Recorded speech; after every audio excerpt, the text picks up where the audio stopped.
Okay, in part 3 of the Sound of Sleat, we have these groups of 4, short long, pa-pa, pa-cum. So they're both sort of tackum movements, except obviously the first 2 are low A, and then the second grouping is a low A and low G.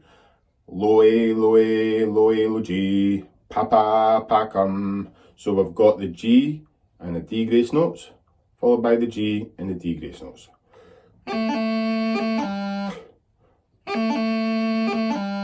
Pa-pa, pa-cum. Okay, so the same rhythm-wise, short, long, and then the exact same sort of rhythm, apart from a note up.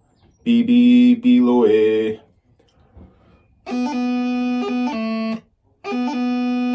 Again, we want to have nice, distinct, correct grace note sequences. So, bar 1. One more time. Pa-pa, pa-cum, pa-pa, pa-cum. Bar 2 is a throw on the D. Now make sure it's bang in position. A G grace note on the offbeat, short F, and then this sort of group of 4, 3 into V, 3 into V. So it starts up, goes down and goes back up the way. And again, a lot of people want to put the G grace note on the D, but we really need to make sure that it's on the E. E doubling, playing D, G grace note back up to E and then up to F.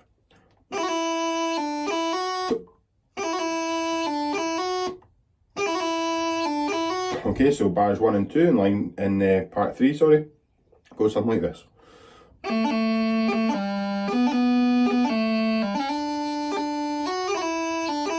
And again, we want to make sure we have a nice solid E doubling with a short F. So make sure that we've got a nice distinct G grace note. Make sure the G grace note is on the way to the E doubling. Okay, we've covered bar 3, it's identical to bar 1. And you've covered bar 4, which is the same as the bars above.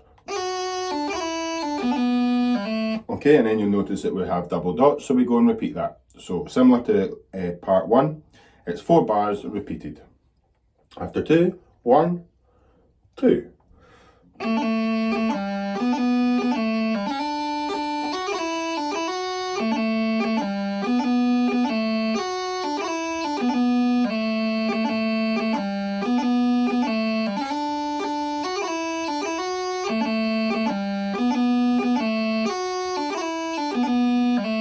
Okay, part 3 of the Sound of Sleat.